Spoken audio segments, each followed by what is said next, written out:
हम धन्यवाद करते हैं परमेश्वर का, एक और सप्ताह उसने हमारा बोझ उठाया, जिंदा रखा, हमें कितने अवसर उसने दिए, हमारे जीवन में कितनी भलाइयाँ करी।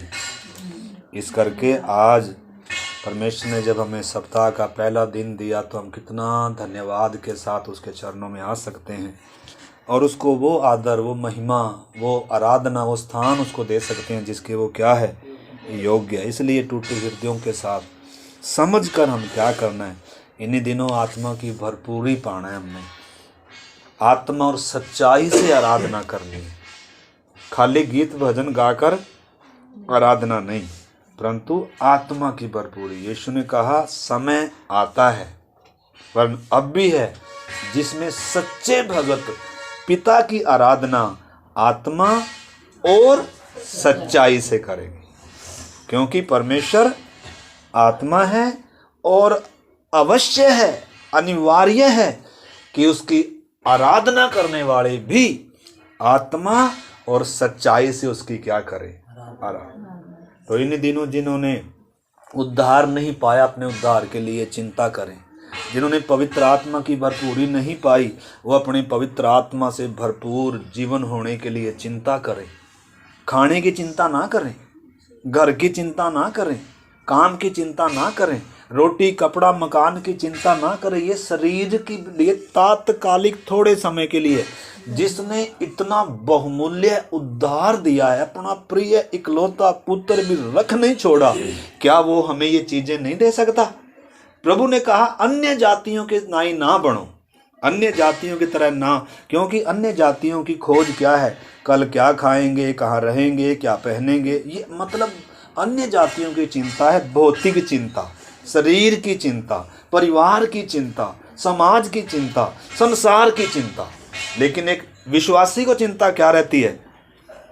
प्रभु में मैं कैसे बना रहूं, परमेश्वर को मैं कैसे प्रसन्न करूं, प्रभु की आगमन के लिए मैं कैसे तैयार रहूं, मैं अपनी दौड़ को कैसे पूरा करूं। अगर मतलब विश्वासी होने के नाते अगर हमारे जीवन में देखो ये बातें नहीं है तो फिर नकली हैं। क्या है? नकली है। नकली विश्वासी भी हैं, असली विश्वासी भी हैं। और असली में भी हैं तो असली में भी हम किस स्तर तक हैं, मतलब हम आत्मिक तौर पर कितने बलवंत हुए हैं। पिछले दिनों से हम सीखते आ रहे हैं। जैसे अभी मैंने बताया, आने वाले दिन बहुत 2023 2022 से भी क्या है, बहुत बुरा है। आपको इस परमेश्वर के वचन के लिए या अपने विश्वास के लिए, इस सत्य के लिए बहुत बड़ी क्या चुकानी पड़ सकती है, अपने प्राणों की भी क्या करनी पड़ सकती है, कीमत चुकानी पड़ सकती है, अपने सब कुछ की कीमत चुकानी पड़ सकती है। प्रभु यीशु मसीह ने जो बातें की, इसलिए लिखा है कोई भी पवित्र आत्मा के बिना यीशु को क्या नहीं कह सकता, प्रभु नहीं कह सकता। वो वचन वास्तव में किस समय के लिए है? जब चारों तरफ विपरीत हालात है, चारों तरफ जब विरोध है, उस समय कोई भी यीशु को प्रभु नहीं कह सकता। किसके बिना? पवित्र आत्मा के बिना। क्योंकि आजकल तो बहुत सारे यीशु को प्रभु तो क्या सब कुछ बोलने के लिए तैयार हैं। क्योंकि प्रभु बोलने के लिए क्या दिक्कत है? अगर वो मेरा शरीर में चंगाई दे दे, अगर मुझे घर में परिवार में सब बातें ठीक हो जाए, तो मैं तो उसके नाम पर मैं सब कुछ करने के लिए क्या हो जाऊंगा। लेकिन प्रभु का मतलब वास्तव में क्या है? नाम का प्रभु नहीं, प्रभु का मतलब है माता जी, प्रभु का मतलब, यीशु को प्रभु मानने का मतलब वो मेरे पति से, पत्नी से, बच्चों से, माँ से, बाप से बढ़कर है। उसके अलावा मेरा ये सिर और कहीं नहीं झुके। वो मेरे जीवन का प्रभु है, मालिक है, स्वामी है। प्रभु कहने का मतलब बहुत ऊंचा। पहले सदी में बड़े बड़े सम्राट होते थे, उनके सामने ऐसे सजदा करते थे, उनको प्रभु बोला जाता था। उनकी बड़ी बड़ी वो बुतें खड़ी कराई जाती थी, उनको दंडवत करने के लिए बोला जाता था। लेकिन विश्वासी उनको क्या नहीं करते थे, क्योंकि वो एक कोई प्रभु मानते थे। उनको कितनों को कितनी बड़ी बड़ी कीमतें चुकानी पड़ी।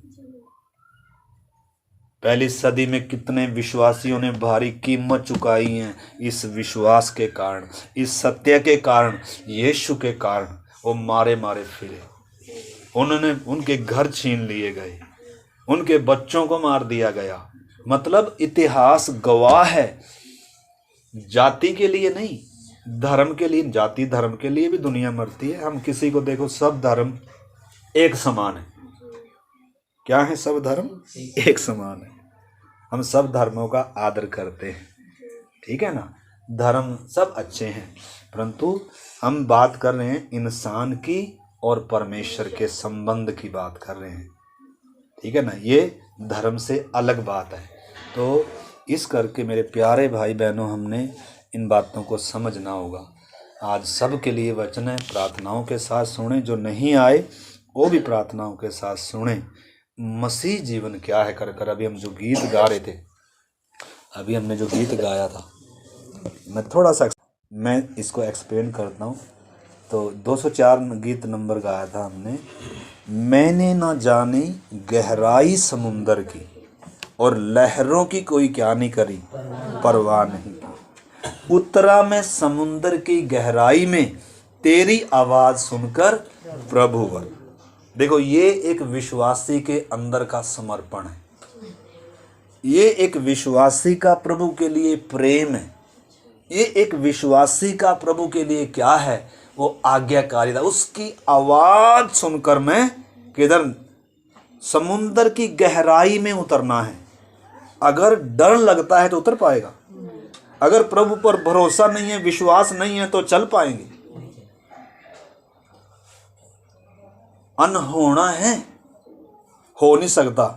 इसलिए लिखा है, विश्वास के बिना उसको प्रसन्न करना अनहोना है। तो इस करके इस चीज को हमें समझना है। एक गहरा समर्पण चाहिए, प्रभु के लिए गहरा प्रेम चाहिए। और आगे लिखा है, गरजते समुंदर की लहरों की हलचल से लगता है डर मुझे मेरे प्रभु। डर लगता है ना जब समुंदर क्या उठाता है। आपको मालूम है, संसार रूपी समुंदर में बड़ी बड़ी लहरें आने वाली है। संसार एक समुंदर है जिसमें से एक पशु भी निकलने वाला है, एंटी क्राइस्ट निकलने वाला है। वो सब बहुत, वो संसार को दर्शाता है। और इस संसार में, यानी कि संसार में या समुंदर में से बहुत ऊंची ऊंची अभी लहरें आएंगी, घर पर टकराएंगी, आंधियां चलेंगी, बाढ़ें आएंगी। लेकिन जिसका घर चट्टान पर बना होगा, यीशु कह रहा है, मैं अपनी कलीसिया चट्टान पर बनाऊंगा और अधोलोक के फाटक उसके ऊपर क्या नहीं होंगे। अगर घास उस पे रेत पे है हमारा मकान, तो भाई साहब तूफानों में सब सत्यानाश हो जाएगा। हमारी सारी करी कराई मेहनत जो आज तक करी थी हमने, सब क्या हो जाएगी? बेकार हो जाएगी। क्योंकि हमने बुद्धिमान के समान अपना घर किधर नहीं बनाया? चट्टान पर नींव नहीं रखी। हमारा विश्वास का आधार परमेश्वर नहीं था, यीशु नहीं था, उद्धार करता नहीं था। शायद हमारे विश्वास का आधार भौतिक बातें थी, शारीरिक बातें थी, सांसारिक बातें थी। इस करके हम आने वाले तूफानों का क्या नहीं कर पाएंगे? सामना नहीं कर पाएंगे। कह रहा है, गरजते समुंदर की लहरों की हलचल से लगता है मुझको डर मेरे प्रभु। पांव मेरे डूब रहे गहराइयों में, हाथ पकड़कर तो मुझे। तो मतलब किस पे आश्रित है एक विश्वासी? पर प्रभु पर आश्रित है। प्रभु मैं अकेले चल नहीं पाऊंगा। थोड़ा सा ध्यान हटा गया, सावधानी हटी, यीशु से ध्यान हटा, आत्मा से ध्यान हटा, स्वर्गीय बातों से ध्यान हटा। आज्ञा है कि विश्वासी को शरीर पर नहीं, आत्मा पर मन लगाओ। क्योंकि शरीर पर मन लगाना तो क्या है? मौत है। स्वर्गीय बातों पर मन लगाओ, पृथ्वी पर नहीं। तुम न तो संसार से, न संसार में की वस्तुओं से क्या रखो। ये आज्ञाएं हैं। क्योंकि अगर हम इन पर मन लगाएंगे, अगर हम इनको प्राथमिकता देंगे, तो फिर हमारा आत्मिक जीवन क्या हो जाएगा? खत्म हो जाए, परमेश्वर के साथ का संबंध खत्म हो जाएगा। तो इस करके हमने हर एक ने समझना है। यीशु ने, पतरस ने क्या किया जब डूब रहा था, पुकारा, ज्यादा लंबी चौड़ी प्रार्थना नहीं करी, उपवास के साथ, टूटे हृदयों के साथ छोटी सी प्रार्थना करी, प्रभु मुझे बचा। उसी समय यीशु ने क्या कर लिया, डूबते हुए को फिर से पानी पर चलाकर नाव में बिठाया। तो संसार समुंदर है और इसके ऊपर हमें चलना है, तो यीशु की तरफ ताकते रहना है। आगे लिखा है, मुझसे बड़े भगत और ताकत वाले गिर पड़े इस रणभूमि में, देखता हूं मैं उनकी हड्डियों के ढेरों को, प्रभु की कड़ाई उन पर जो। तो प्रभु की कड़ाई किन पर है? जो गिर गए, जो पीछे हट गए, वो क्या करने जा रहे हैं? परमेश्वर के न्याय का सामना। प्रभु ने कहा, जो डाली मुझ में है और नहीं फलती, वो काट दिया जाएगा और आग में झोंक दिया जाएगा। प्रार्थनाओं के साथ देखो, इन बातों को समझना है। एक मसीह विश्वासी के समर्पण का गीत है। ये गीत गुनगुनाना है एक मसीह व्यक्ति ने। आगे क्या कह रहा है? संसार की सारी शक्तियां तेरे भक्तों के विरुद्ध हैं प्रभु, तू ये जानता है, और संभाल तू मुझको अपनी सामर्थ से। यानी कि मैं अपनी सामर्थ से प्रभु चल नहीं सकता, अपने बल से चल नहीं सकता, मुझे पवित्र आत्मा की सामर्थ चाहिए। इसलिए प्रभु ने कहा था, जब तक तुम स्वर्ग से सामर्थ ना पाओ, ठहरे रहना। यानी कि स्वर्ग की सामर्थ जब तक हम भरपूर ना हो जाएं, मैं प्रभु के चरणों में ठहरे रहना है, इंतजार करना है, प्रभु मुझे अपनी आत्मा से भर। निश्चय है कि अगर हमने उद्धार पाया है तो प्रभु यीशु हमारे अंदर है, पवित्र आत्मा हमारे अंदर है, लेकिन उसकी भरपूरी पानी, इधर देखें मित्र, उसकी क्या पानी? भरपूरी ऐसे नहीं मिलेगी। आज्ञाकारिता आना है, मसीह से प्यार आना है, पाप के लिए घृणा आना है, प्रार्थनाओं का समय बढ़ना है, घुटने टेक कर इन दिनों उपवास के साथ क्या करें? बीच बीच में प्रार्थना करें, उपवास के साथ प्रभु के सामने। अगर हम देखो, शरीर के लिए तो मेहनत कर रहे हैं, पैसे के लिए तो मेहनत कर रहे हैं, लेकिन आत्मिक जीवन के लिए कोई मेहनत, सिर्फ रिवाज के तौर पर, क्या चलो संडे में चलो जी, या ऑनलाइन सुन लिया चलो जी, इसमें क्या कौन सी मेहनत लगी? इसमें कौन सी मेहनत लगी? यूट्यूब में सुनने में क्या मेहनत लगी? अगला कोई बोलने जा रहा, बैठकर सुने जा रहे, क्या है उसमें? आपकी मेहनत क्या आती इसमें?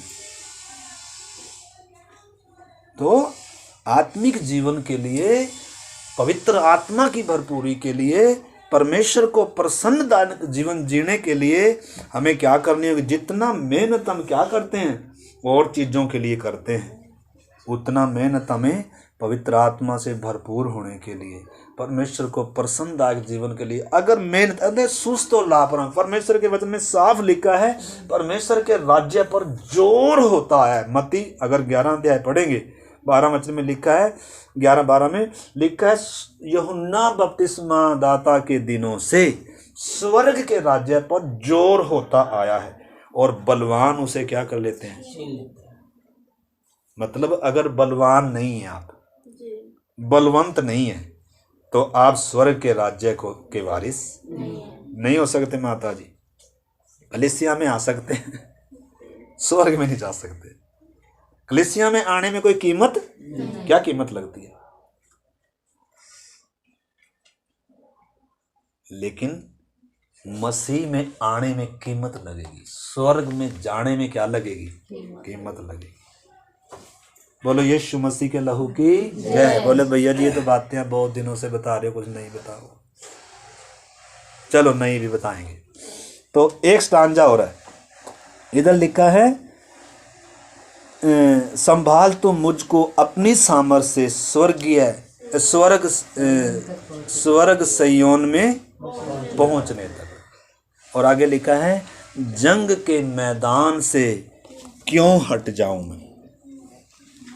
जंग के मैदान से, देखो एक विश्वासी का समर्पण है। ये कह रहा है, जंग के मैदान से क्यों कर हट जाऊं मैं, मार्ग में क्यों थक जाऊं मैं, दौड़ता हूं मैं उस लक्ष्य की ओर देखते, मेरा निशाना केवल और केवल यीशु मसीह है। अगर यीशु मसीह की तरफ आप देख नहीं रहे हैं, अगर यीशु मसीह को आपने जाना नहीं है, क्रूस पर उसने क्या किया, वो आपसे कितना प्यार करता है, वो है कौन है, अगर आपको क्रूस समझ में नहीं आया, क्रूस पर कुर्बान होने वाला समझ में नहीं आया, अगर आपने अपना निशाना यीशु को नहीं बनाया, आप यीशु की तरफ देखकर नहीं चल रहे हैं, तो फिर आप और मैं इस संसार में क्या हो जाएंगे, डूब जाएंगे। क्योंकि ये खींच लेता है हर किसी को, इसमें ताकत है। संसार गहरा सागर है, समुंदर है, इसने बड़े बड़ों को निगल लिया। मैं और आप तो कुछ भी नहीं। इसलिए पाप को बोला है अवसर ना दो, इसलिए बोला है शैतान को अवसर ना दो, इसलिए बोला है संसार की रीति पर ना चलो, इसलिए वचन में लिखा है संसार के सदृश ना बनो, निगल जाएगा अपने आप में ही। प्रभु ने हमें संसार में से अलग किया है, चुन लिया है, काट लिया, इधर जोड़ा है, सांटे गए किधर हम। इस चीज को अच्छे से क्या करना होगा, समझना होगा। और आगे लिखा है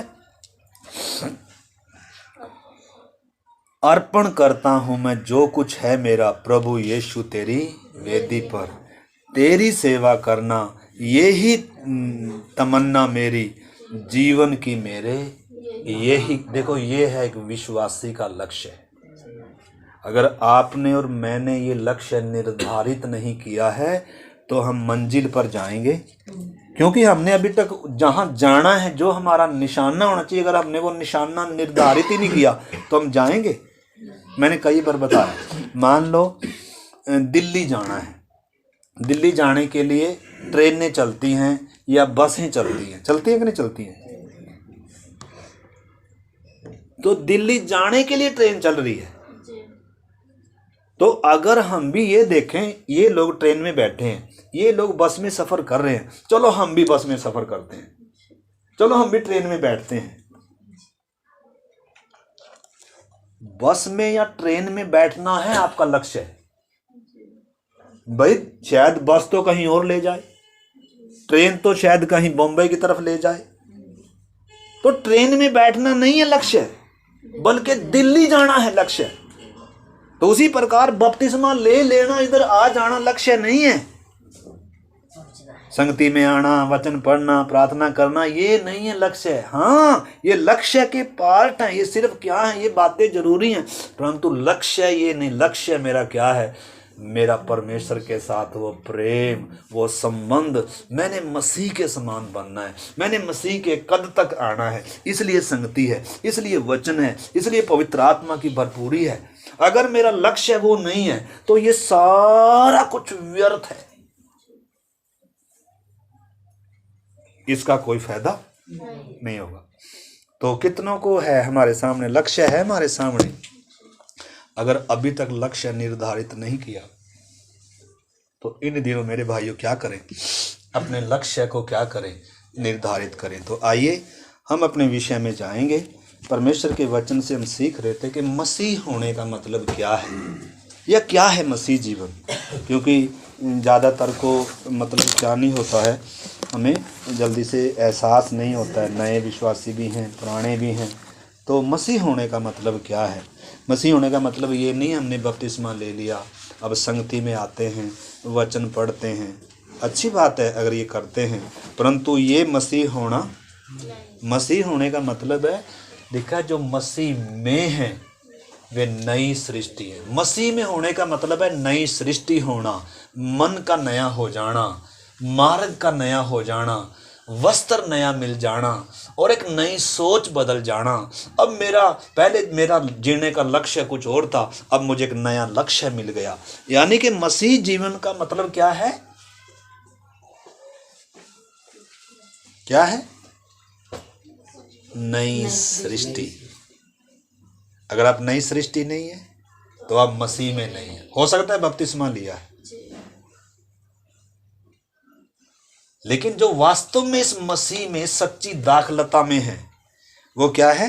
नई सृष्टि है, पुरानी बातें बीत चुकी हैं। वो बीता हुआ कल था जब आप गुलाम थे, अब आप स्वतंत्र हैं। वो बीता हुआ समय है जब आप परमेश्वर के बैरी थे, क्रोध की संतान थे, मृत्यु का दंड आपके ऊपर था, लेकिन अब सब नया हो चुका है। अब आप परमेश्वर की संतान हैं, आप स्वर्गवासी हैं, धरती पर सिर्फ परदेसी और यात्री हैं। आपको लेने के लिए प्रभु आने वाला है। तो आपने समझना है मसीह में होने का अर्थ क्या। दूसरी बात हम सीख रहे थे, मसीह में होने का अर्थ क्या है।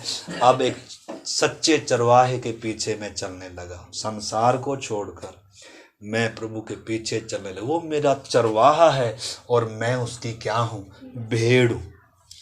अगली बात हमने सीखी थी, मसीह होने का अर्थ क्या है। वो दाखलता है और मैं उसकी क्या हूँ, डाली हूँ। और चौथी बात हमने सीखी थी, इतना ही नहीं है, डाली होना सिर्फ मसीह जीवन नहीं है, बल्कि अब मैं क्या होने लगा, फल देने लगा। क्योंकि अगर मैं उसकी डाली हूं, अगर फल नहीं है तो भी क्या किया जाएगा, काट दिया जाएगा। तो आइए 2 मिनट के लिए या 1 मिनट के लिए सब प्रार्थना करें, प्रभु थोड़ी देर प्रभु तेरे वचन से हमने सीखने के लिए हमारी मदद कर। प्रभु बुद्धि खुल जाए, समझ खुल जाए, पवित्र आत्मा आप हमें सिखाएं वचन की गहराई को, प्रभु तेरे संबंध की उस गहराई को, इस महान उद्धार की कीमत को प्रभु हमें सिखाएं, समझाएं पवित्र आत्मा, ताकि हम इसे सबसे बढ़कर समझें प्रभु। हम प्राथमिकता इन बातों को दें प्रभु। हालेलुया, आमीन। तो आइए हम परमेश्वर के वचन से निकालेंगे ये यूहन्ना 15 अध्याय, यूहन्ना 15 अध्याय का 1 से पढ़े, 15 का 1 से। सच्ची दाखलता मैं हूँ और मेरा पिता किसान है। जो डाली मुझ में है और नहीं फलती उसे वह काट डालता है, और जो फलती है उसे वह छांटता है ताकि और फले। तुम तो उस वचन के कारण जो मैंने तुमसे कहा है शुद्ध हो। तुम मुझ में बने रहो और मैं तुम में। जैसे डाली यदि दाखलता में बनी न रहे तो अपने आप से नहीं फल सकती, वैसे ही तुम भी यदि मुझ में बने न रहो तो नहीं फल सकते। मैं दाखलता हूँ, तुम डालियाँ हो। जो मुझ में बना रहता है और मैं उसमें, वह बहुत फल फलता है, क्योंकि मुझसे अलग होकर तुम कुछ भी नहीं कर सकते। यदि कोई मुझ में बना न रहे तो वह डाली के समान फेंक दिया जाता और सूख जाता है, और लोग उन्हें बटोर कर आग में झोंक देते हैं और वे जल जाती है। यदि तुम मुझ में बने रहो और मेरा वचन तुम में बना रहे तो जो चाहो मांगो और वह तुम्हारे लिए हो जाएगा। मेरे पिता की महिमा इसी से होती है कि तुम बहुत सा फल लाओ, तब ही तुम मेरे चेले ठहरोगे। जैसे पिता ने मुझसे प्रेम रखा वैसे ही मैंने तुमसे प्रेम रखा। मेरे प्रेम में बने रहो। यदि तुम मेरी आज्ञाओं को मानोगे तो मेरे प्रेम में बने रहोगे, जैसा कि मैंने अपने पिता की आज्ञाओं को माना है और उसके प्रेम में बना रहता हूँ। मैंने ये बातें तुम से इसलिए कही हैं कि मेरा आनंद तुम में बना रहे और तुम्हारा आनंद पूरा हो जाए। आमीन। देखो ये बातें किस लिए प्रभु ने कही, ताकि मेरा आनंद तुम में बना रहे और तुम्हारा आनंद पूरा हो जाए। प्यारे प्रभु, इस वचन के लिए आपको धन्यवाद करते हैं। आप हमें सिखाएं खुदा, यीशु के नाम में, आमीन। तो सबसे पहले देखो हम इधर देखेंगे, हमने चौथी बात हम देख रहे हैं, मसीह होने का अर्थ क्या है, हमें अच्छे से समझ में आए। तो हम इधर देखते, सबसे पहले प्रभु यीशु क्या कह रहा है, सच्ची दाखलता मैं हूँ और तुम क्या हो, मेरी डाली हो। देखो सबसे पहले एक संबंध को बता रहा है प्रभु। एक विश्वासी का परमेश्वर के साथ संबंध कैसा है, जैसे दाखलता और डाली का संबंध है, इतना नजदीकी है। उसमें बनी हुई है। अगर डाली में जीवन रहना है, अगर डाली ने फलना है, अगर डाली ने स्थिर रहना है, तो डाली ने दाख लता में तने के अंदर क्या रहना है, बने रहना है। मतलब तो ये तो स्वाभाविक तौर पर बनी रहती हैं डालियां, जो भी पेड़ हैं इनकी डालियां स्वाभाविक तौर पर बनी हुई, परंतु हम स्वाभाविक तौर पर नहीं है, हम जंगली थे, हम काट कर लाए गए हैं। इसलिए कह रहा है तुम मुझ में बने रहो, यानी कि बने रहना है, मैंने और आपने। हम कई बार संडे में आते हैं, बस संडे के लिए 2 घंटे प्रभु में बने हुए हैं, संगति में बने हुए हैं, और उसके बाद सारा सप्ताह हम संसार में बने हुए हैं। ऐसा नहीं है कि मसीह में बने रहने का अर्थ आप मतलब सारा दिन प्रार्थना में बैठे रहेंगे या सारा दिन संगति में बैठे रहेंगे। संसार में है तो भी आप मसीह में बने रह सकते हैं। तो इस चीज को हमने क्या करना है, देखो हमारा कितना ऊंचा सौभाग्य है, परमेश्वर के साथ हमारा एक संबंध कैसे है, जैसे डाली का और दाख लता का है, इतना क्लोज है, इतना नजदीकी है। अगर हमने फलवंत होना है तो मसीह में ही फलवंत हो सकते हैं, मसीह में ही जीवन है। अब उसकी जड़ पर निर्भर होना है, अब उसमें से खाना है। मसीह हमारा जीवन है, इधर मौत है। ये जंगली जो जैतून है ये जलाया जाना है। मैं और आप मसीह के बिना आग में झोंक दिए जाएंगे। सारा संसार अगर मसीह में जो नहीं है वो आग में झोंक दिया जाएगा। इस चीज को अच्छे से क्या करना, देखो ये बार बार बातें हम इस चीज को बताएं ताकि उसकी गंभीरता को आप समझें। बिना मसीह के आप नाश हो जाएंगे। बिना मसीह में बने रहने के लिए मतलब क्या है, विनाश है अगर मसीह में नहीं है तो। देखो हमारी हालत क्या थी, हम जंगली थे, हमारा अंत विनाश था, नरक की आग था। देखो सौभाग्य समझो, इधर से प्रभु की बड़ी दया और करुणा से उसने हमें क्या कर लिया, कितनी कीमत उसने चुकानी पड़ी। उसका पुत्र बलिदान हुआ, पुत्र ने अंतिम खून अपने बूंद की दे दी और बिना रहम के कुचला गया। फिर पवित्र आत्मा आया और पवित्र आत्मा ने कायल किया, हमें एहसास दिलाया कि मैं पापी व्यक्ति हूँ, मैं अंधकार में हूँ, मैं परमेश्वर का बैरी हूँ, मैं क्रोध की संतान हूँ, मैं विनाश की ओर जा रहा हूँ, मैं गुलामी दशा में हूँ। किसी ने मेरी बुद्धि को, आंखों को बंद करके रखा था। तो जब ये एहसास आया, जब ये सुसमाचार ने, जब पवित्र आत्मा ने, जब सत्य ने मेरी आंखें खोली, मुझे कायल किया, ओहो तब एहसास आया, तब मेरा नशा उतरा, तब मैं इधर ये डाली इधर डुबोकर बपतिस्मा नहीं हो रहा, डाली को इधर से तो भागेगा एक व्यक्ति इसको जब इसकी आंख खुलेगी। आज बहुतों को संसार भी प्यारा है और यीशु भी चाहिए। आपको अभी एहसास नहीं आया, फिर पापी होने का एहसास नहीं है।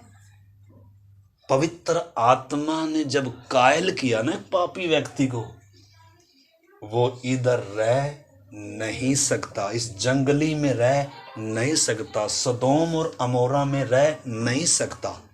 वो मिस्र की उस गुलामी में, फिरौन के अधीन वो रह नहीं सकता है। अगर आप इधर ही बने हुए हैं, खा रहे हैं, पी रहे हैं, मौज मस्ती कर रहे हैं, तो भाई पवित्र आत्मा ने, आपके विवेक ने, या तो हमने पवित्र आत्मा की, जरूरी नहीं है सारे उद्धार पाएंगे। इसलिए लिखा यदि आज तुम उसका शब्द सुनो तो अपने मन को क्या ना करो, कठोर ना करो। क्योंकि आपने जब मन कठोर कर लिया, आपने जब रिस्पॉन्स नहीं दिया, आपने जब संसार को प्रिय जाना, लिखा है दंड की आज्ञा का कारण यह है कि ज्योति जगत में आई, परंतु अंधकार, लोगों ने अंधकार को ज्योति से अधिक प्रिय जाना, क्योंकि उनके काम क्या थे। आज लोग इसको छोड़ना नहीं चाहते।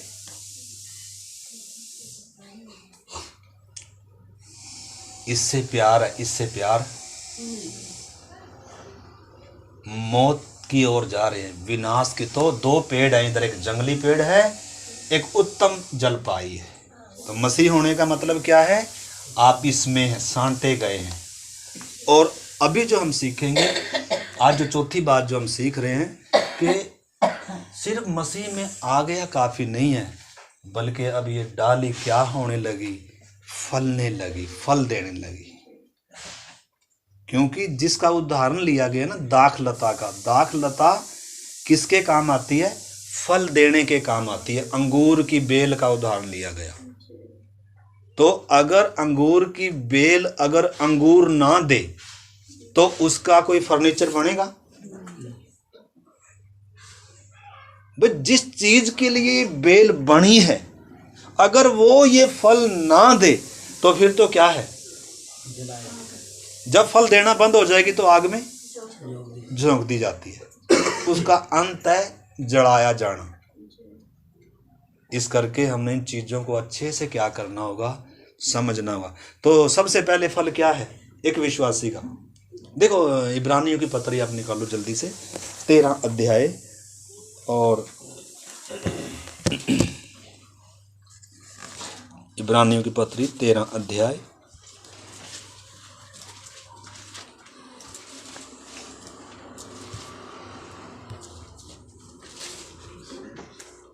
15 वचन पढ़े कोई भी। इसलिए हम उसके द्वारा स्तुति रूप बलिदान स्तुति रूपी बलिदान अर्थात उन होठों का फल जो उसके नाम का अंगीकार करते हैं परमेश्वर को सर्वदा चढ़ाया करें। आमीन। देखो ये भी एक फल है। क्या है फल? एक विश्वासी के अंदर से कौन सा फल निकल रहा है? स्तुति रूपी बलिदान। धन्यवाद प्रभु का, स्तुति हो। क्या निकल रहा है? ये फल है। फल दे रही है डाली। अगर मसीह में आ गया लेकिन धन्यवाद नहीं है, आराधना नहीं है, स्तुति नहीं है उसके जीवन में, तो सूखा है। बाइबल पढ़ता होगा, प्रार्थना संगति में आता होगा, लेकिन अगर आराधना नहीं करते, स्तुति नहीं करते, तो भाई आप निष्फल हैं। एक बार और पढ़े निर्मला। इसलिए हम उसके द्वारा स्तुति बलिदान अर्थात स्तुति रूपी बलिदान अर्थात उन होठों का फल जो उसके नाम का अंगीकार करते हैं परमेश्वर को सर्वदा चढ़ाया करें। हाँ, एक बार और पढ़ता हूँ, ध्यान से समझो। इसलिए हम उसके द्वारा स्तुति रूपी बलिदान, क्या है? स्तुति रूपी बलिदान। भेंट बलिदान नहीं लेके आ रहे, बकरी नहीं लेके आ रहे, क्या लेके आ रहे हैं? मुंह से, दिल से क्या निकल रही है? प्रभु की स्तुति, उसकी भलाइयों को याद कर रहा है। अगर ये एक विश्वासी के अंदर से आ नहीं रहा, टूल रहा है बैठकर, या बोलना पड़ रहा है, मुंह खोलो, स्तुति करो, गीत गाओ, तो भाई फिर सवाल खड़ा हो जाएगा, आप इसमें बने हुए भी हैं या नहीं?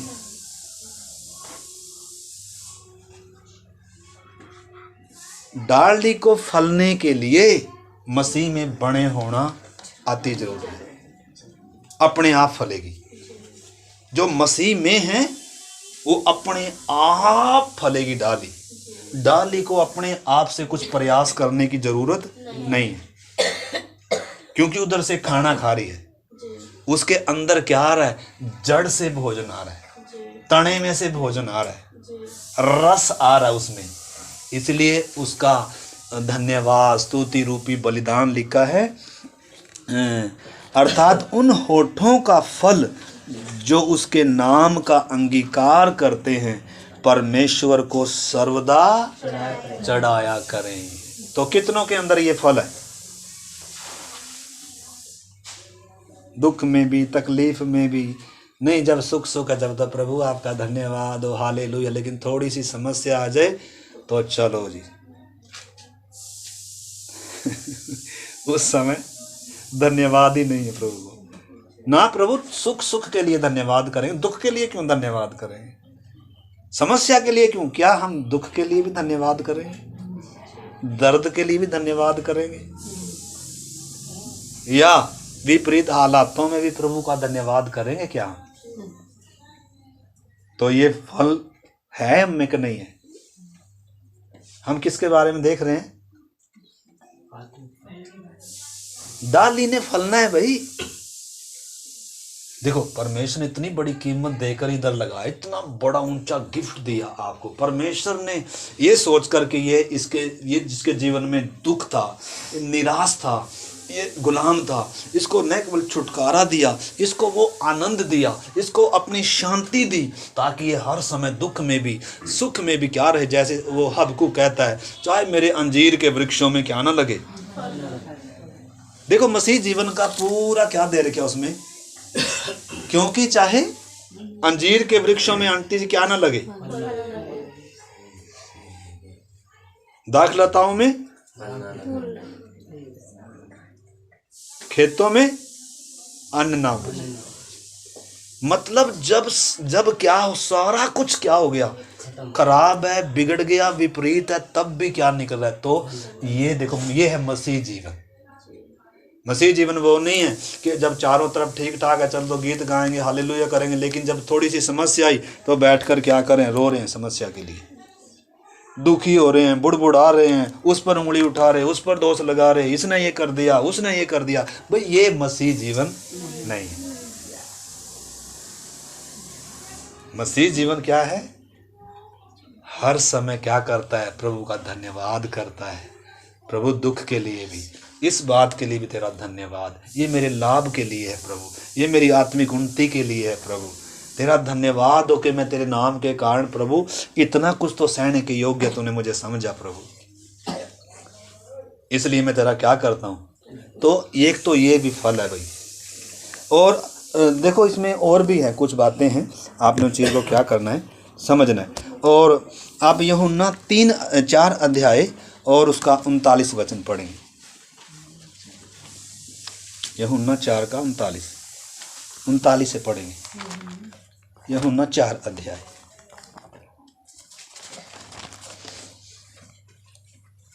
39 से।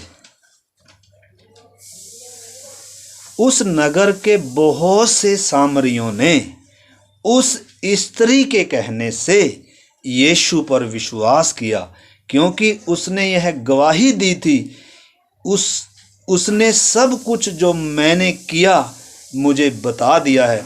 इसलिए जब ये सामरी उसके पास आए तो उससे विनती करने लगे कि हमारे यहाँ रह।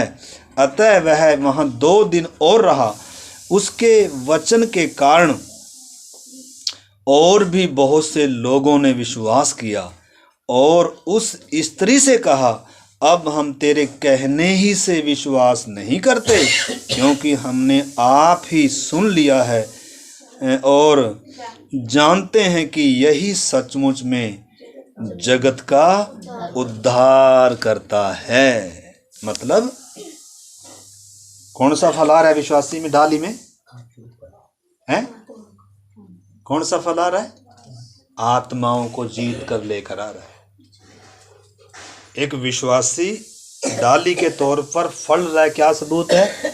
नई आत्माओं को लेकर आ रहा है, यीशु की गवाही दे रहा है, आत्माओं को जीत कर ला रहा है।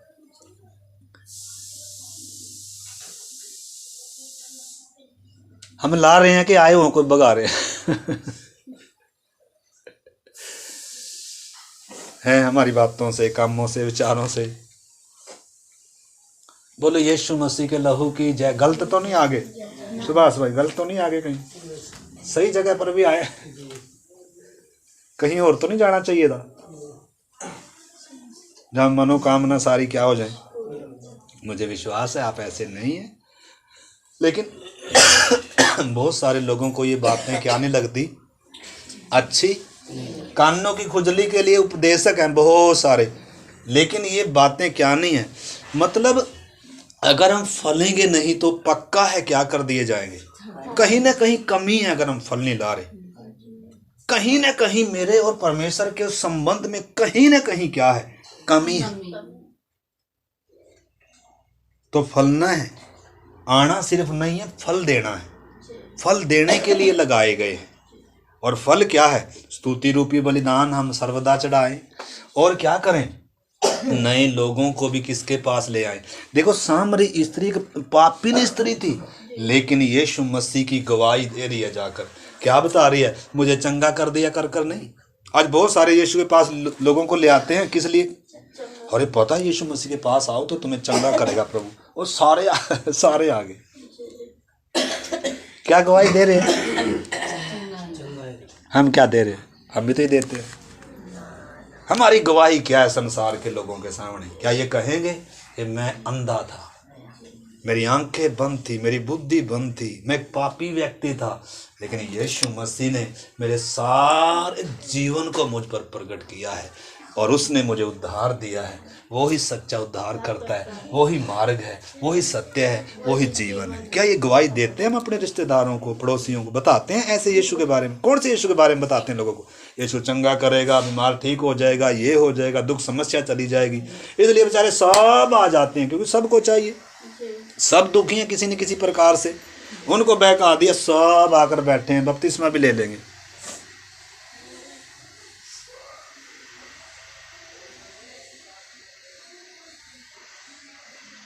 बपतिस्मा भी तो ये मसीह जीवन नहीं है। मसीह जीवन ये है, सामरी स्त्री का जीवन बदल गया, उसकी प्यास बुझ गई, अब उसको जीवन का जल मिल गया, अब उसको सच्चा उद्धार करता मिल गया। अब नगर के लोगों में जाकर गवाही दे रही है, मुझे उद्धार मिल गया, मुझे उद्धार करता मिल गया, मुझे जीवन का जल मिल गया, अब मेरी प्यास बुझ गई। मैं पहले व्यभिचारिणी थी, प्रभु ने मेरी जिंदगी क्या कर दी? बदल दी। यह है गवाही। सिर में दर्द ठीक हो गया तो इधर खड़ा करके बोलो जी गवाही दो, सारे गवाही देते हैं। वो बताते हैं जी मैं बीमार था और तकलीफ थी, मुझे प्रार्थना करी, मैं प्रभु ने मुझे चंगा कर दिया। यहाँ खड़े होकर जब गवाही दे रहे हैं, सारे लोग देख रहे, ओह यीशु मसीह पर विश्वास करने से क्या हो रहा है? वो भी कर लेंगे। लेकिन अगर ये बताए ना यीशु मसीह पर विश्वास करने से भाई मुक्ति मिलेगी, उद्धार मिलेगा, भले ही सारे छोड़ दें, त्याग दें, आपका घड़ा छूटे फिर क्या नहीं करेंगे सारे विश्वास? तो क्या है मसीह होना? मसीह के लिए फल लाना। तो क्या मैं मसीह के लिए फलवंत डाली हूं या फल रहित मेरा जीवन है? एक एक विश्वासी हम सब ने समझना है, क्या मैं मसीह की डाली होने के नाते मसीह के लिए एक फलवंत डाली हूं या मैं सूखी फल रहित डाली हूं? हम सब ने क्या करना है? अपने जीवन को, बहुत सारे सोचते हैं सेवा तो पास्टर की, हमारी कोई सेवा नहीं है भाई। सेवा सब की, हम सब कलीसिया मिलकर मसीह की सेवक है, कलीसिया मिलकर मसीह की देह है। सिर सिर्फ यीशु है, हम उसकी देह के अंग हैं, सब पास्टर भी उसमें आ गया। हम सब की एक ही बुलाहट है, हम सब की एक ही दौड़ है, हमने मसीह के समान बनना है, हमने उसके स्वभाव तक आना है, हमने फल देना है। अगर ये मसीह जीवन का लक्ष्य नहीं है तो मेरे प्यारे भाई बहनों, इधर आगे भले ही, लेकिन अगर फल रहित हैं, फल दे नहीं रही डाली, तो फिर क्या कर दिए जाएंगे? क्या कर दिए जाएंगे? रोमियो की पत्री, बहुत सारी बातें हैं इसमें। देखो न केवल 4 अध्याय में, देखो आप इसका निकालो, ये इसी का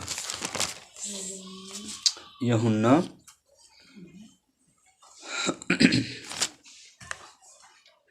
1 अध्याय और उसका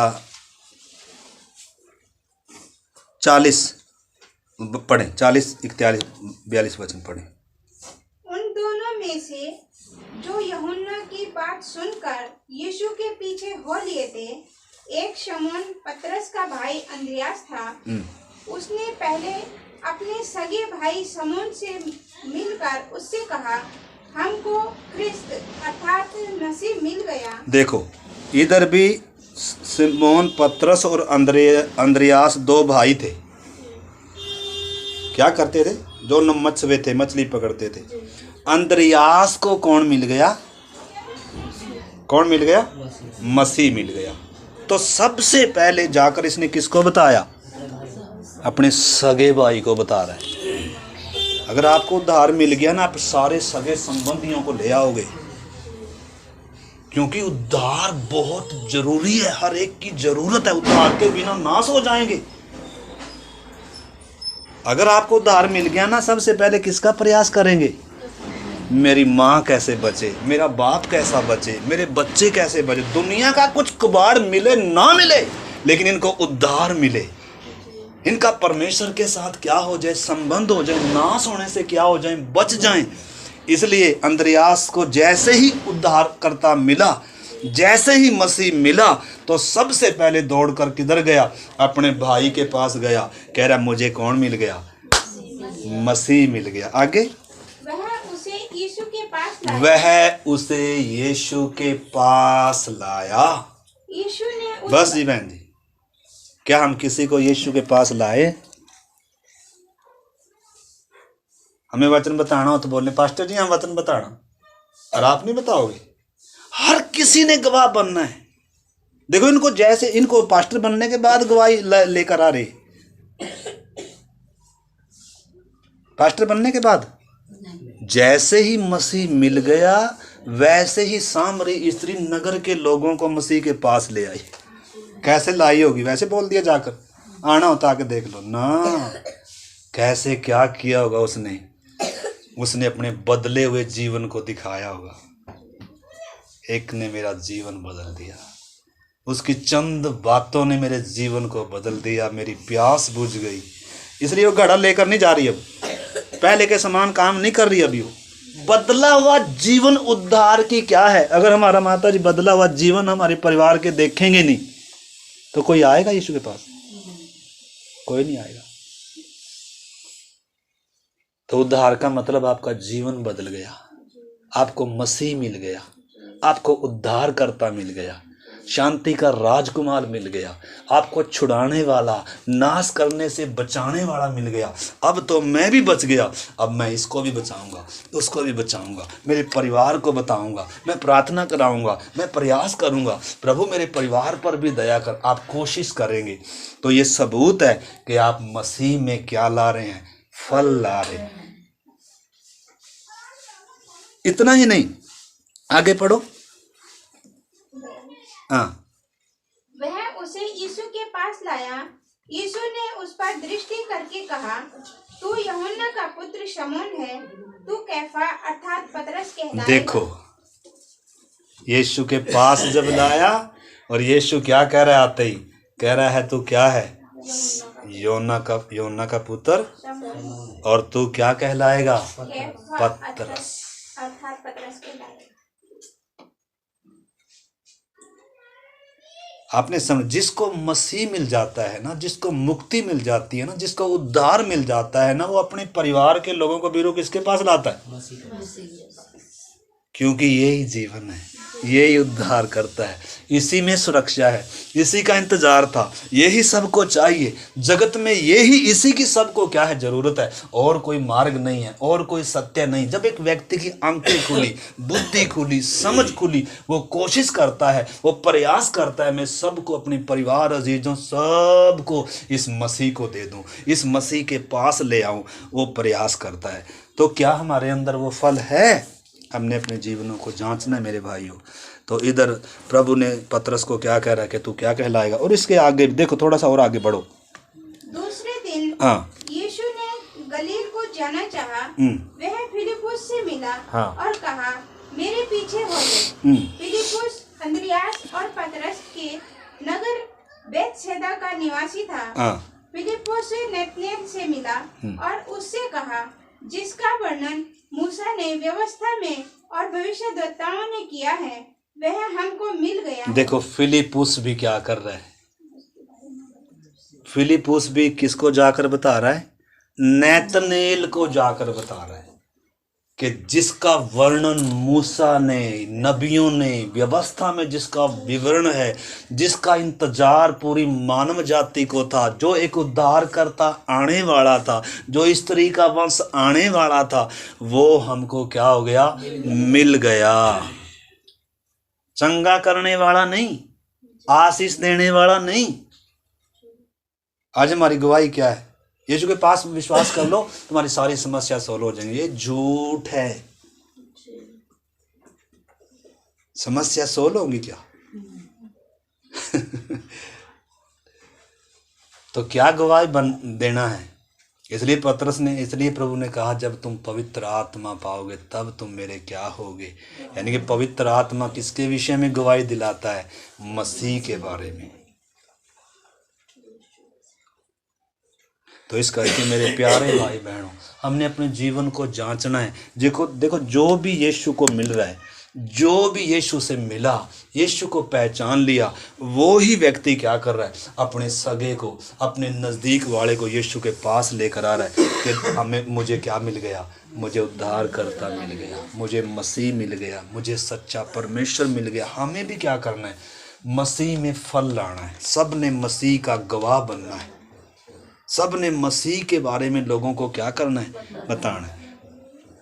दुनिया जब ऐसा बोल रही है यीशु मसीह पर विश्वास करने से मतलब इन्होंने धर्म बदल दिया या ये कर दिया या पैसे मिल गए, उस समय आपने सच्चे गवाह बनना है कि मसीह पर विश्वास करने से ईसाई नहीं बनते हैं। मसीह पर विश्वास करने का मतलब धर्म से नहीं है, बल्कि मसीह पर विश्वास करना पापों की माफ़ी से है, परमेश्वर से मेल से है उसका मतलब। तो इस करके मेरे प्यारे भाई बहन, हमने अपने जीवनों को जांचना है। अगर हम मसीह के लिए फल नहीं लाते हैं तो हम निष्फल डाली हैं। क्या है? निष्फल डाली। तो हम मसीह के लिए फलवंत डाली हैं या निष्फल डाली हैं, यही हमारी क्या है आज की, यही वचन का विषय। अगर निष्फल हैं तो इसलिए हैं क्योंकि हम प्रभु में बने हुए नहीं, हम नाम के वास्ते सिर्फ बने हुए हैं। पत्ते हैं, सिर्फ वचन पढ़ते हैं, प्रार्थना करते हैं, ये पत्ते हैं। संगति में आ गए, ये पत्ते दूर से नजर आ रहे कि विश्वासी हैं, लेकिन ये फल नहीं है। प्रार्थना में आना फल नहीं है, वचन पढ़ना फल नहीं है, ये पत्ते हैं। संगति में आना पत्ते हैं। लेकिन जब हम क्या करते हैं, हर दुख मुसीबत में, कष्ट क्लेश में धन्यवादित हैं, स्तुति करते हैं, आराधना करते हैं, आनंदित हैं, तो हम विश्वासी हैं। और दूसरा, जब हमें मसीह मिल गया, उद्धार मिल गया, परमेश्वर मिल गया, हम दूसरे लोगों को जिनके पास परमेश्वर नहीं है, आशा नहीं है, उम्मीद नहीं है, जो विनाश की ओर जा रहे, मेरे कितने लोग हैं नगर के, गांव के, मैं कैसे प्रभु चैन आ जाए मुझे, प्रभु मैं कैसे इनको तेरे पास ले आऊं, वो क्या करते हैं? यही प्रयास करता है व्यक्ति, उनके लिए प्रार्थना करता है। मेरे परिवार को मैं कैसे यीशु के पास लाऊं, मेरे कॉलोनी को मैं कैसे मसीह के पास लाऊं। अगर आप ये प्रयास नहीं करते हैं तो आप मसीह से जुड़े हुए नहीं, मसीह से जुड़े हुए नहीं। प्रार्थना करें। आज हमारी प्रार्थना का यही विषय है। मेरी चिंता रोटी से बढ़कर, भोजन से बढ़कर क्या होनी है? मसीह के साथ मेरा संबंध अगर गहरा नहीं है, अगर प्रेम नहीं है, लिखा प्रभु ने कहा ना, तुम मुझ में बने रहो। यानी कि ये किसने करना है? ये मैंने और आपने करना है। मसीह से अलग होकर हम कुछ भी कर नहीं सकते हैं। एक और बात को हम देखेंगे परमेश्वर के पवित्र वचन से, इसमें रोमियो की पत्री और भी बहुत सारी बातें हैं। थोड़ा सा इसी का पढ़ लीजिए आगे। वह यूसुफ का पुत्र यीशु नासरी है। हाँ, नतनेल ने उससे कहा, क्या कोई अच्छी वस्तु भी नासरत से निकल सकती है? हाँ, भले लोग क्या कहेंगे। देखो क्या बता रहा है, यीशु नासरी है। नासरी एक बदनाम शहर था, नासरी एक बदनाम नगर था। यानी कि नासरत में कोई भी आज तक कोई भविष्यवक्ता नहीं आया, कोई अच्छी वस्तु उसमें से निकली ही नहीं है। लेकिन वो यही गवाही दे रहा। आपको मालूम है, आज हमने भी जो गवाही देनी है, क्रूस पर चढ़ाए यीशु मसीह का प्रचार करना है। चंगा करने वाले यीशु का नहीं, आशीष देने वाले यीशु का नहीं। फिर तो सब कोई आ जाएंगे कि नहीं आ जाएंगे? यीशु आशीष देगा, बरकत देगा, बीमारी दूर कर, सारे आएंगे कि नहीं आएंगे? लेकिन वो दूसरा सुसमाचार है। उस सुसमाचार से किसी को मुक्ति नहीं मिलेगी। हाँ, आशीष मिल जाएगी, बीमारी भी हो सकता है ठीक हो जाएगी, आपके बैंक में हो सकता है पैसे भी आ जाएंगे, खाते में आए हैं, हमारे सामने क्या है, गवाह है उनके। वो भाई और के वहाँ एक मकान के उनके घर के पास है, वो कह रही थी हम तो उनके पास जाते हैं बजिंदर जी के पास, और हमारे तो खाते में पैसे भी आ गए, और संसार में जी रहे हैं बेचारे, उनको कुछ भी मालूम नहीं यीशु कौन है, लेकिन उनके खाते में क्या आ गए। हर सुनते हैं, कह रहा जी हम तो बजिंदर जी को मानते हैं और हमें तो सब मिल जाता है जो मांगते हैं। तो ये दूसरा सुसमाचार है, ये मसीह का सच्चा सुसमाचार नहीं है। सामरी स्त्री ने यीशु का सच्चा सुसमाचार प्रचार किया, फिलिपुस ने यीशु मसीह का सच्चा सुसमाचार प्रचार किया, और इसने किसने, इसने क्या नाम है इसका, पतरस के भाई ने, अंद्रियास ने यीशु मसीह का सच्चा क्या कर रहा है। तो आगे भी थोड़ा सा पढ़ो, क्या नासरत से कोई अच्छी वस्तु निकल सकती है। तो उसने उससे कहा, हाँ चल कर देख ले। हाँ, चल कर क्या कर ले, यानी कि सब किसके पास लेकर आ रहे हैं, ऐसा सुसमाचार बता रहे हैं और सबको उसके पास लेकर आ रहे हैं। तो ये हर एक विश्वासी का काम है, ये पास्टर का ही काम नहीं है, सबका क्या है ये, किसको लेकर आने मसीह के पास, सबको जरूरत है मसीह की, उद्धार की, पापों की क्षमा की, सबको मसीह के पास लाना है। उनको ऐसे बताना है कि यीशु मसीह मार्ग है, सत्य है, जीवन है, उसके बिना उद्धार नहीं है, पापों की क्षमा नहीं है। दुनिया को इसी यीशु का इंतज़ार होना चाहिए। या उत्पत्ति से मानव जाति को यही आशा दिया था परमेश्वर ने कि एक स्त्री का वंश आएगा। तो ऐसे कर कर मेरे प्यारे भाई बहनों ने क्या करना है, तो इसको भी फिलिपुस क्या कह रहा है कि चल कर क्या कर ले, देख ले। और जब ये यीशु के पास आया नैतनन, तो यीशु ने क्या कहा, तू सच्चा क्या है, यानी कि जिसको ऐसा सुसमाचार बताकर लाया जा रहा है ना, वो क्या कर रहे हैं, सचमुच में वैसे ही वैसे मान रहे हैं, उन्होंने पहचान लिया सचमुच में। लेकिन अगर चंगाई देने वाले यीशु का गवाही देकर लेकर आएंगे तो उनका किसी का क्या उद्धार होगा, क्या किसी का उद्धार नहीं होगा। तो सबसे पहले तो अभी हम प्रार्थना करें, सबसे पहले तो मसीह होने का अर्थ क्या है, नई सृष्टि बन गया। और दूसरी बात हमने क्या देखी उसमें, चरवाहे के, सच्चे चरवाहे के पीछे चलने लगा, जिसने मेरे लिए अपना प्राण दिया है, मैं उसकी भेड़ हूँ, और फिर मैं अब उसकी क्या हूँ, डाली हूँ।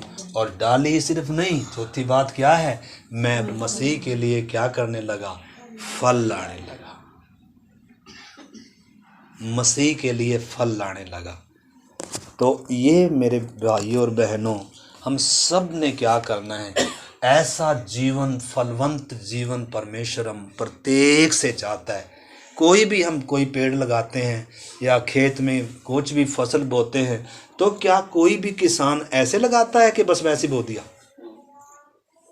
अगर टमाटर का पौधा भी हम कहीं लगाएंगे ना, तो ये देखते रहते हैं कब इसको फूल आएगा, कब इसको पत्ते और वो आएंगे क्या। और जैसे ही टमाटर आता है तो क्या करते हैं, उसमें पानी डालते हैं, उसका बाड़ा लगाते हैं, जानवरों से बचा के रखते हैं। क्यों? क्योंकि क्या आने वाला है, फल आने वाला है। फल किसके लिए नहीं होता, फल किसके लिए नहीं होता, पत्ते डाली के लिए हैं या पेड़ के लिए हैं, लेकिन फल दूसरों के लिए है। फल हमेशा किसके लिए है, दूसरों के लिए। तो ऐसा जीवन है मसीह जीवन वास्तव में।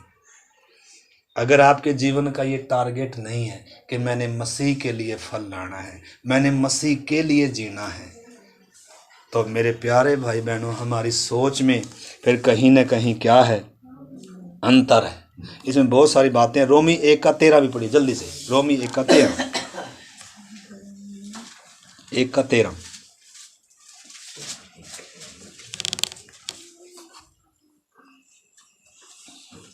हे भाइयों, मैं नहीं चाहता कि तुम उससे अनजान रहो कि मैंने बार बार तुम्हारे पास आना चाहा कि जैसा मुझे दूसरी अन्य जातियों में फल मिला वैसा ही तुम में भी मिले, हाँ। परंतु अब तक रोका गया। देखो, पौलुस कलीसिया को बता रहा है कि मैंने अन्य जातियों में से जो विश्वासी कलीसियाएं बड़ी हैं ना, जो विश्वास में आए, उनमें से मुझे क्या मिला? फल मिला। कौन सा फल मिला?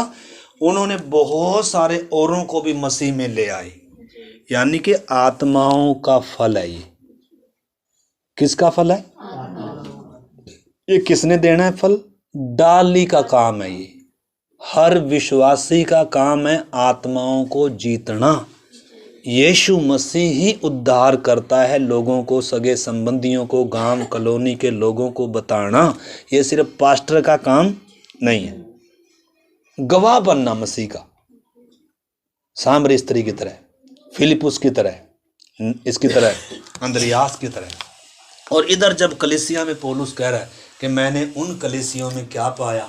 मुझे फल मिला। और तुम में भी मैं क्या चाहता हूँ? वो फल चाहता हूँ। ऐसा ही तुम में भी, यानी कि जैसे दूसरी कलीसियां क्या ला रही हैं, लेकिन हमारी कलीसिया में तो कलीसिया तो एक ही है ना।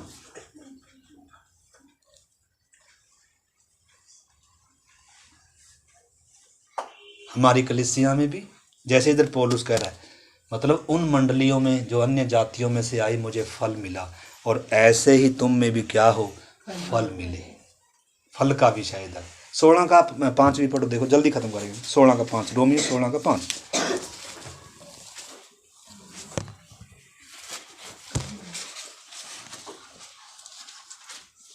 उस कलीसिया को भी नमस्कार जो उनके घर में है। हाँ? मेरे प्रिय इपेनेतुस को, जो मसीह के लिए आसिया का पहला फल है। मसीह के लिए पहला फल है। देखो, मतलब इस ढालवाड़ा में कितने गांव ऐसे हैं, कितने शहर ऐसे हैं, अभी तक कोई फल आया नहीं। मतलब कोई आत्मा अभी तक जीती नहीं गई है। विश्वास तो दुनिया करती है, बस इतना ही करते हैं, यीशु मसीह के पास आने से बीमार ठीक होते हैं, बस खाते में पैसे आ जाते हैं, बस भूत प्रेत निकल जाते हैं, बस इतना ही पता दुनिया को यीशु के बारे में। लेकिन यीशु मसीह वास्तव में कौन है कर दुनिया जानती। इसलिए मसीह के लिए फल क्या है? आत्माओं का फल है, जब लोग बचाए जा रहे हैं। और ये किसका काम है? ये हर एक मसीही का काम है।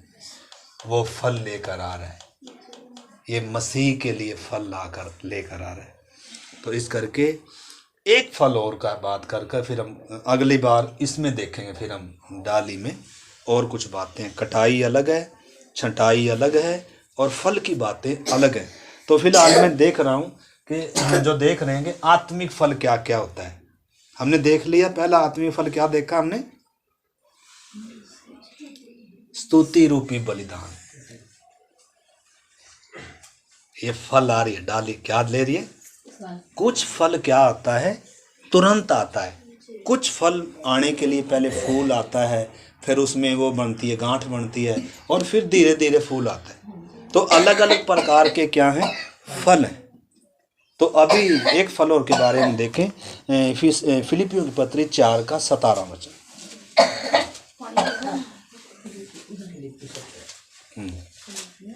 4 का 17।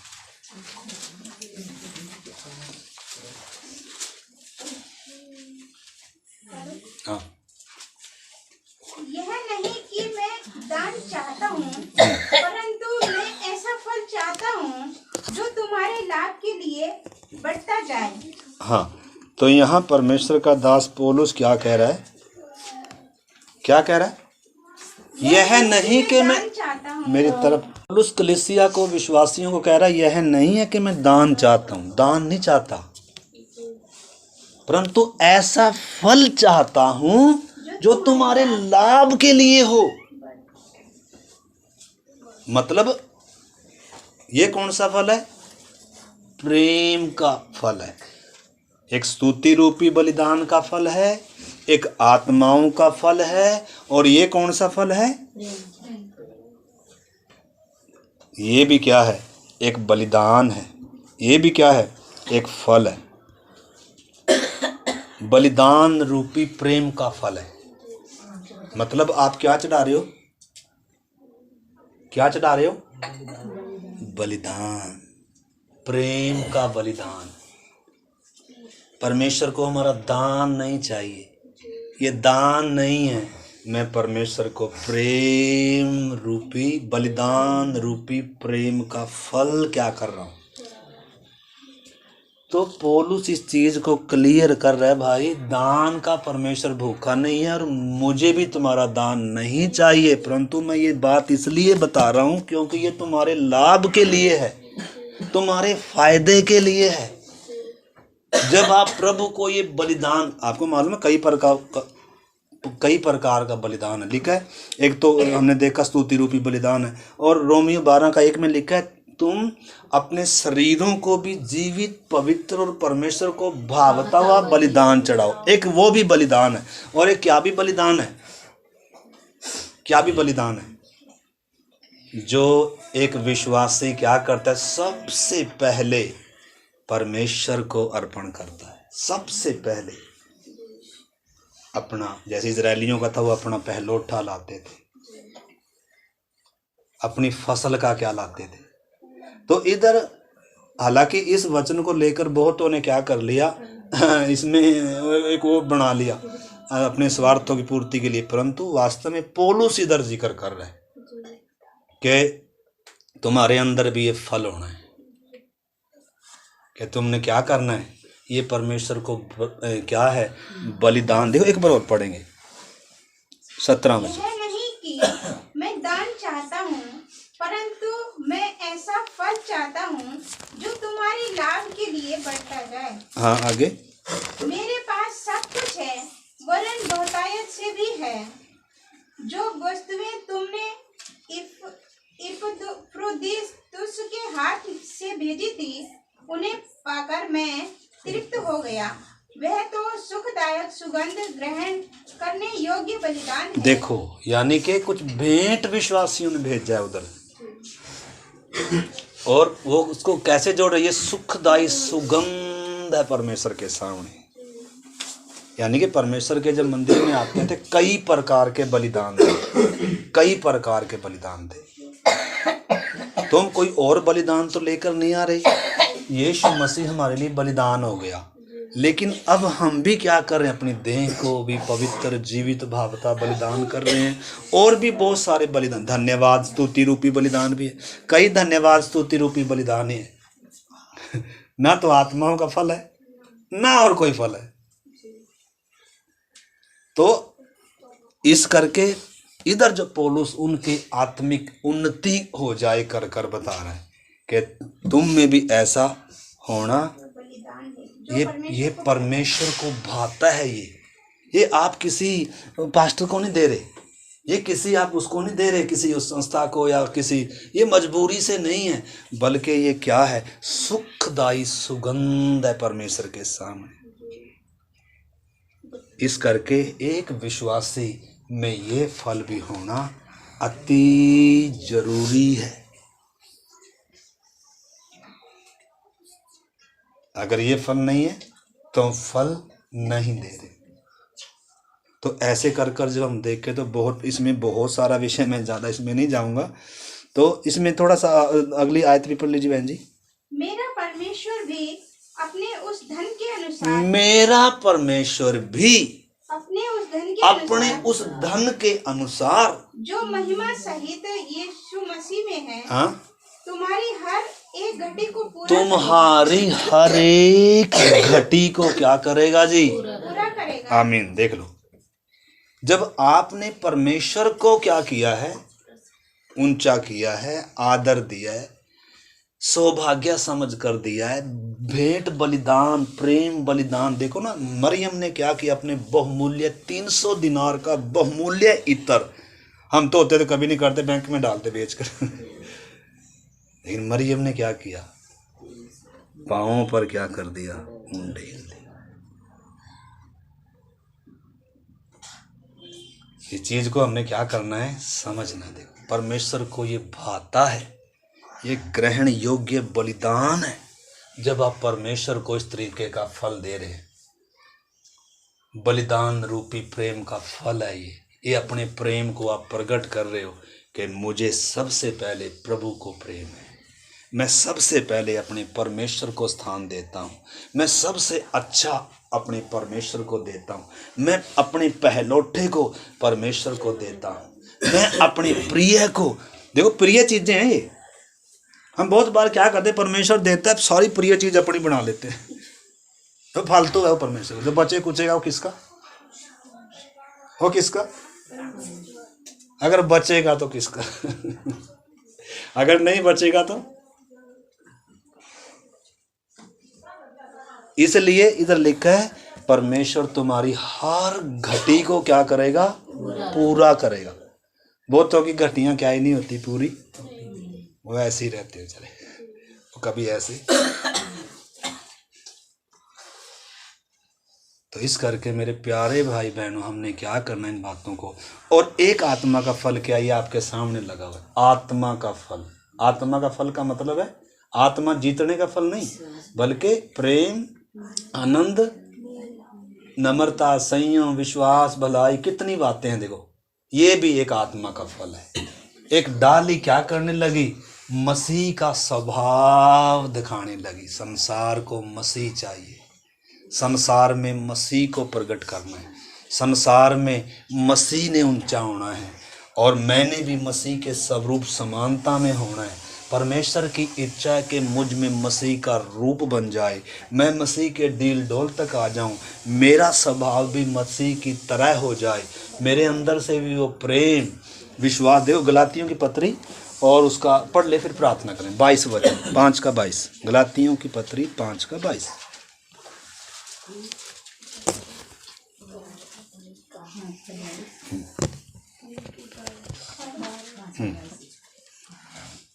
पर आत्मा का फल प्रेम, आनंद, शांति, धीरज, कृपा, भलाई, विश्वास, नम्रता और संयम है। ऐसे ऐसे कामों के विरोध में कोई भी व्यवस्था नहीं। और जो कोई मसीह यीशु के हैं। बस तो इस करके ये भी है मेरे भाइयों। आइए हम प्रार्थना करते हैं। तो आज हमने देखा, मैं मसीह के लिए फलवंत डाली हूँ, फल सहित डाली हूँ, फलने वाली डाली हूँ, या मैं बिना फल के फल रहित। देखो इसमें कोई शक नहीं है, अगर फल नहीं आएगा तो क्या कर दिए जाएंगे, काट दिए जाएंगे। तो ये सौभाग्य समझें कि मैं मसीह में आया हूँ, और अब क्या नहीं करना, अपने लिए जीना नहीं है, अब उसके लिए जीना है जो मेरे लिए मरा है। अगर ये समर्पण नहीं आएगा मेरे प्यारे भाई बहनों, तो हम क्या करेंगे, अपने जीवन को अपने तरीके से जिएंगे, और हमारे अंदर कभी भी क्या नहीं आएगा, फल नहीं आएगा। तो इसलिए प्रभु ने कहा, तुम मुझ में बने रहो तो मैं तुम में बना रहूँगा, और तुम क्या लाओगे, फल लेकर आओगे। तो आइए मेरे प्यारे भाई बहनों प्रार्थना करें, आने वाले दिनों में प्रभु हम भी फलने वाली डाली बने। प्रभु हमारे जीवन के द्वारा भी तेरा नाम ऊंचा हो। प्रभु तूने बहुत सारे उदाहरण दिए, इजराइल को भी प्रभु तो एक दाखलता कर कर लगाया, लेकिन उन्होंने फल नहीं दिया प्रभु, उनको काट दिया गया और हमें साँट लिया प्रभु, ताकि हम फल लाएं प्रभु हम भी उन इजरायलियों के समान ना हो। आप हमें कीमती जगह पर लेकर आए हैं प्रभु, आपने उस उत्तम दाखलता का प्रभु हमें भागी किया है, उत्तम जमीन में साँटा है, हमें कितनी सुरक्षा दी है प्रभु हम आपके लिए फलें प्रभु, एक एक व्यक्ति में से आपका वो प्रेम चमके प्रभु, वो स्वभाव चमके प्रभु, दुनिया भी और विश्वासी हम सब आपस में प्रभु ओ खुदावन आपके लिए फलने वाली डाली बने संसार में प्रभु, कलीसिया में प्रभु हम फल लाएं प्रभु, आत्माओं को जीत कर लाएं, आत्मा के फल लाएं प्रभु, और भी प्रभु हम आपको एक फलवंत जीवन दें प्रभु। हम सब पर आप दया करें। इन अंतिम दिनों में हमारा साथ, आपके साथ हमारा रिश्ता, एक संबंध, एक प्रेम गहरा होने पाए प्रभु। हम आपसे अलग होकर कुछ नहीं कर सकते, हम सिर्फ आग में जलाए जाने के योग्य हैं प्रभु। प्रभु धन्यवाद हो कि आपने नाश होने से बचाया। हमारी तो अंत विनाश था, आग थी प्रभु, लेकिन आपने उधर से हमें सांट लिया। हम आपको धन्यवाद करते हैं प्रभु। अब हमें आप में हर दिन बने रहने के लिए और प्रभु आपके लिए फलने वाली डाली होकर आपके लिए बहुतायत का फल लाने वाले हमें बनाओ। आपके हाथ में सौंपते हैं पिता। धन्यवाद करते हैं आज के वचन के लिए। हर एक को इस वचन को सीखने, समझने और इसको ग्रहण करने और आप में फलवंत प्रभु लता बनने के लिए आप हम सब की सहायता करें। आपके हाथ में सौंपते हुए पिता प्रार्थना को यीशु मसीह के नाम से मांगते हैं। अब हमारे पिता परमेश्वर का प्रेम, पवित्र आत्मा, प्रभु यीशु मसीह का अनुग्रह और पवित्र आत्मा की संगति और सहभागिता हम सबों के साथ प्रभु यीशु मसीह के आगमन तक होती रहे। आमीन। सबको जय मसीह की।